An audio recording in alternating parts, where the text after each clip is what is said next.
Good morning, student. I am Mrs. Vandana Gamne from Hindi Madhyamik Vidyalaya Nasik, which is run by KVN Naik Education Society, Nasik.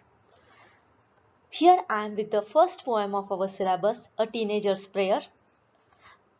Yes, yesterday we have already studied the three part of the poem. Today we are going to learn and understand the fourth stanza of the poem, A Teenager's Prayer. We have already studied in the first stanza that each day brings new beginning. There are so many options in our how to choose from these two options. दोन options पैकी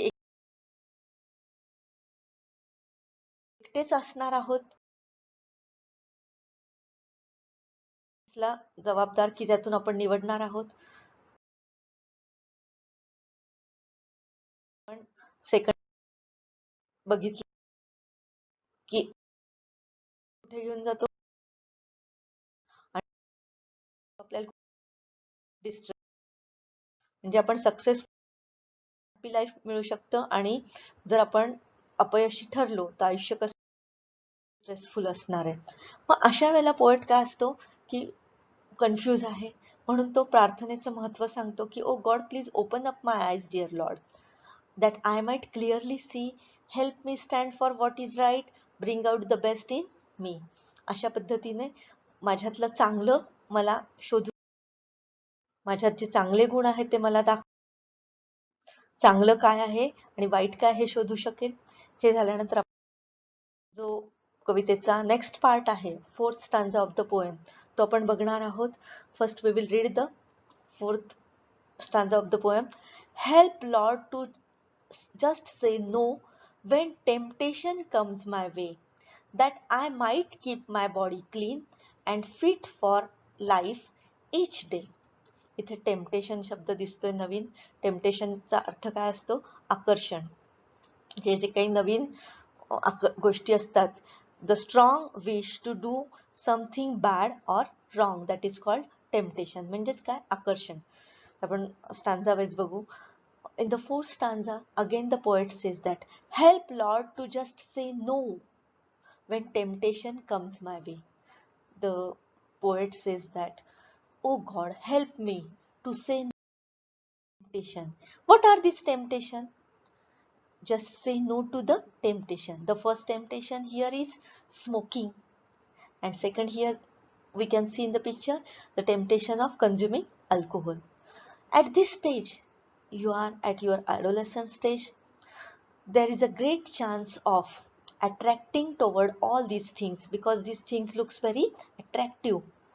So at this stage, when the poet is confused or the teenager is confused, he says that, oh God, help me to say no to all these temptation.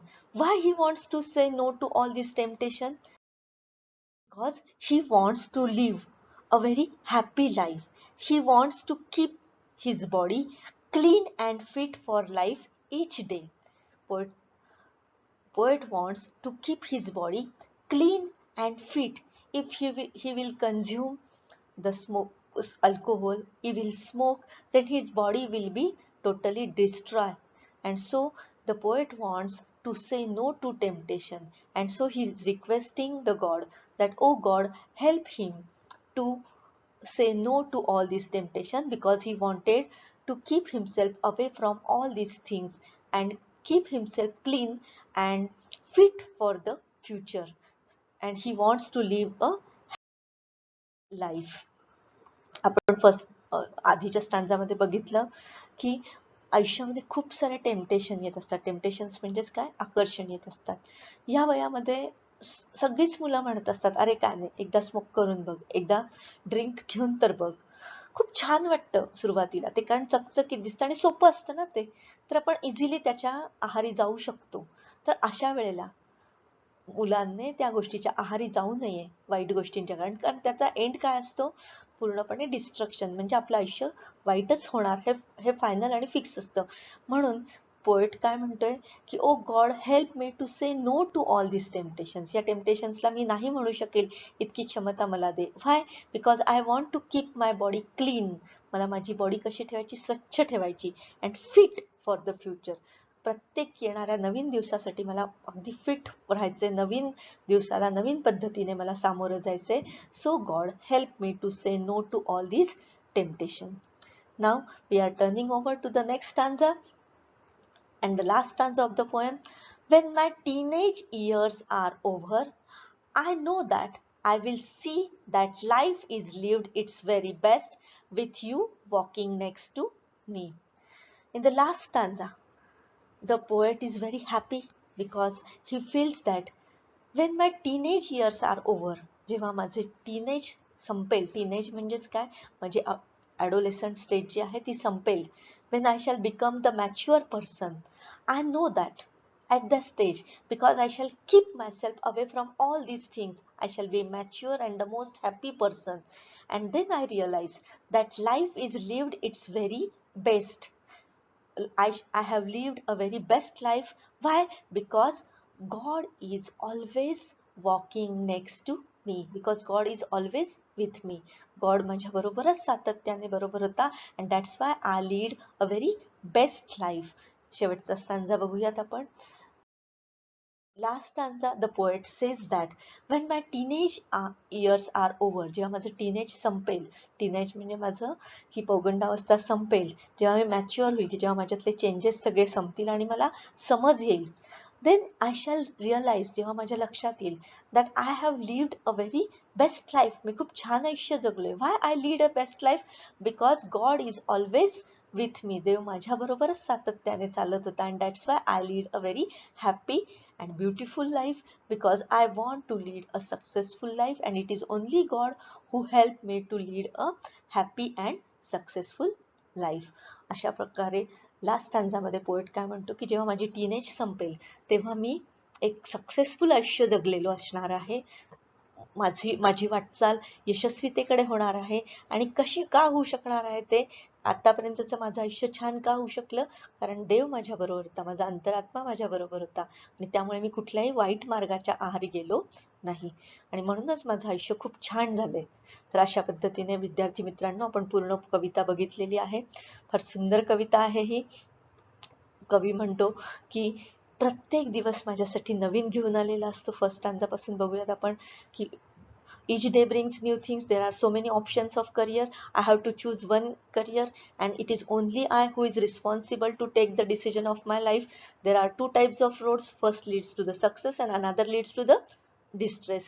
I have to choose the road of the success, because if I will choose the road of distress, then darkened road, then I shall lead a distressful life, and that's why I want to choose the correct road. But here the poet confused, and that's why he tossed to the God. The poet says that, oh Lord, help me, please open up my eyes, because I want to see clearly what is good for me and what is bad for me, so that I shall bring out the best in me. And in the fourth stanza, the poet says that, oh Lord, help me to say no to the temptation, because at this age there are so many temptation comes to my way. What are these temptations of smoking, consuming alcohol, drug. All these things are very bad things. Apparently they looks very beautiful, they attracts you, and if you will go to these attractions, your life will be totally spoiled. And that's why the poet says that, oh God, help me to say no to all these attractions, because I want to keep my body fit and clean for the future. In the last stanza, the poet says that when my teenage years shall be over, I shall be very happy, because I will become a mature, and at that stage I will realize that I had lead a very happy life. Why I lead a happy life? Because I lead a happy life because my God is always with me. देव कायमच माझ्या बरोबर होता, म्हणून तर मी वाईट मार्गाला गेलो नाही, आणि आज मी एक सक्सेसफुल आयुष्य जगतो आहे. अतिशय सुंदर कविता आहे. या कवितेमध्ये आपल्याला काही figure of speech difficult words आलेले आहेत. मी ते लाईन टू लाईन, तरी डिफिकल्ट वर्ड्स बघूया. फर्स्ट आहे बिगिनिंग, त्याचा अर्थ आहे सुरुवात. सेकंड वर्ड आलेला आहे डिसिजन, त्याचा अर्थ आहे निर्णय. थर्ड वर्ड आलेला आहे सक्सेस, त्याचा अर्थ आहे यश. नेक्स्ट वर्ड आहे डार्कंड, डार्कंड म्हणजे अंधकारमय. डिस्ट्रेस म्हणजेच दुःख किंवा यातना. टेम्पटेशन म्हणजे आकर्षण. तर हे सगळे डिफिकल्ट वर्ड्स आहेत, ते आपण लिहून घेऊ शकतात. आणि यानंतर नेक्स्ट आहे, मी सेल्फ दिलेत पण ते तुम्हाला मी नंतर महत्वाच्या घटकाकडे जात आहोत. रायमिंग स्कीम अजूनही ज्यांना लक्षात नसेल आली पोएमची रायमिंग स्कीम, ती मी सांगू इच्छिते. आपल्याला पोएटिक ॲप्रिसिएशन साठी रायमिंग स्कीम लिहायची असते. तर रायमिंग स्कीम काय असते, तर आपण एक स्टांझा घेतो. स्टांझा म्हणजे फर्स्ट स्टांझा दिसतोय 4 ओळींचा एक कडवं, त्याच्यातले आपल्याला सगळ्यात शेवटचे जे शब्द आहेत त्याला मी अंडरलाईन केले बघा. पहिल्याला बिगिनिंग, सेकंड आहे मेक, थर्ड आहे चूज आणि चौथा आहे टेक. आता याच्यावर आपल्याला रायमिंग स्कीम ठरवायची आहे. तर आपल्याला रायमिंग वर्ड्स माहिती असतात की कॅट, बॅट, जसं कॅटचा शेवटचा शब्द ट आहे आणि बॅटचा पण शेवटचा शब्द ट आहे. तर या दोन्हींचा ट असल्यामुळे ते काय आहे, रायमिंग वर्ड्स आहे. तर आता यातही आपल्याला रायमिंग वर्ड्सच शोधायचे. तर ह्या रायमिंग वर्ड्सला आपल्याला अल्फाबेट्स द्यायचे. तर फर्स्ट वर्ड जो आहे आपला तो आहे बिगिनिंग्स. त्याला आपण नियमाप्रमाणे ए अल्फाबेट देऊया. सेकंड वर्ड जो आहे सेकंड लाईनचा तो आहे मेक. तर बिगिनिंग्स आणि मेक ह्या दोन्हींची एंड जो आहे तो समान आहे का, नाहीये. बिगिनिंग सारखा मेकचा उच्चार आहे का, नाही. म्हणून त्याला आपण कुठला अल्फाबेट दिला, बी दिला. थर्ड आहे choose. Choose, beginnings, make, choose तिघांमध्येही कुठेही साम्य नाही उच्चारांमध्ये. म्हणून पहिल्याला जसं आपण ए अल्फाबेट दिलाय, सेकंडला बी दिलाय, तिसऱ्याला काय दिलाय, सी दिलेला आहे, कारण तिघांचंही सारखं नाहीये. तर लास्ट जो आहे टेक, तो टेकचा उच्चार कोणासारखा आहे, मेक सारखा आहे. मेक, टेक, क क येतो याचा उच्चार, म्हणून आपण याला मेकला जसं बी दिलाय तसं आपण टेकला काय दिलाय, बी दिलाय. अशा प्रकारे आपली जी काही रायमिंग स्कीम आहे ती काय असते, ए बी सी बी. आणि असं आपल्याला रायमिंग स्कीम प्रत्येक पोएमची काढता येते. ही समजल्यानंतर तुम्ही कुठल्याही कवितेची रायमिंग स्कीम किंवा पुढच्या स्टांजाची पण रायमिंग स्कीम आपण काढू शकणार आहात.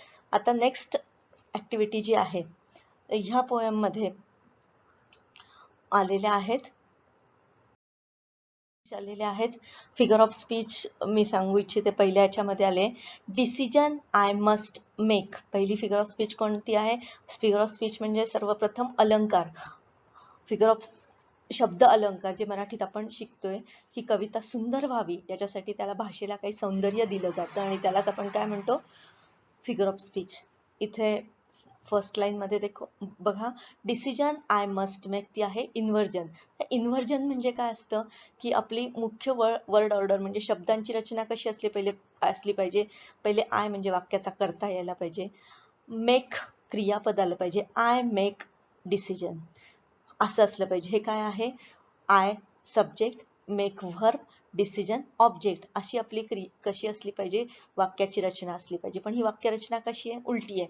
पहिले काय आलेलं आहे, कर्म आलेले, डिसिजन, आय काय आले, वाक्याचा कर्ता नंतर आलेला आहे आणि क्रियापद त्याच्याही नंतर आले. वर्ड ऑर्डर पूर्णपणे उलटी पलटी केलेली आहे.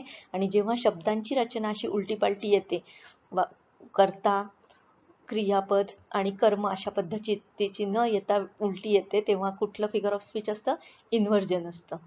कशी असायला पाहिजे ती original order, I must make decision असं असायला हवं होतं. तर आता कसं आलंय, डिसिजन आय मस्ट मेक. कुठली फिगर ऑफ स्पीच आहे, इन्व्हर्जन. सेकंड आहे please open up my eyes dear Lord.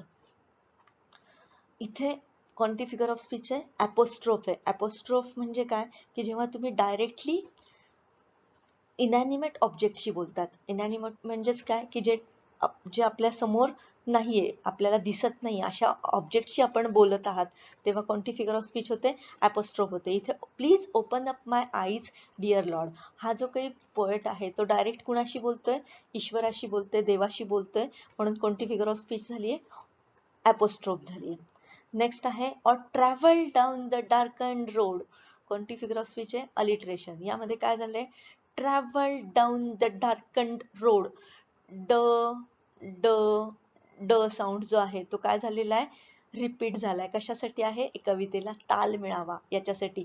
बघा मी वाचतेय, or travel down the darkened road, d d d sound repeated झालाय. It is for the beauty of the poem, पोएमला सुंदर ताल मिळावा यासाठी झालाय. अशा वेळेला कोणती फिगर ऑफ स्पीच असते, अलिटरेशन. आणि लास्ट फिगर ऑफ स्पीच आहे I can choose to take the road of life. ती कुठली आहे, मेटॅफर.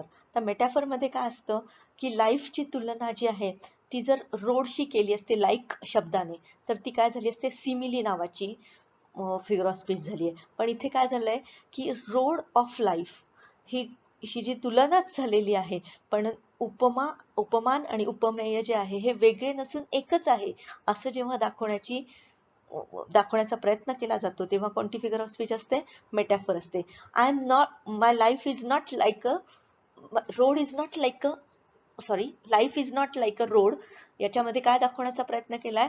माय life, I have to choose to take the road of life and that's why it is metaphor. आणि म्हणून ही काय आहे? मेटॅफर. तर विद्यार्थी मित्रांनो, आतापर्यंत आपण पोएम मधल्या सगळ्यात महत्त्वाच्या गोष्टी समजून घेतलेल्या आहे. ॲप्रिसिएशनसाठी नेम ऑफ द पोएम लिहायचं असतं, नेम ऑफ द पोएट लिहायचं असतं, रायमिंग स्कीम आपण जी बघितली ती लिहायची असते, फिगर ऑफ स्पीच लिहायची असते आणि central theme of the poem लिहायची असते. सेंट्रल थीम काय आहे आपल्याला माहिती आहे की it is a teenagers prayer to help him to choose the correct road of life. That is the central theme of the poem. तर अशा पद्धतीने पोएम आपल्याला समजली असं गृहीत धरते आणि इथे मी थांबते. थँक्यू.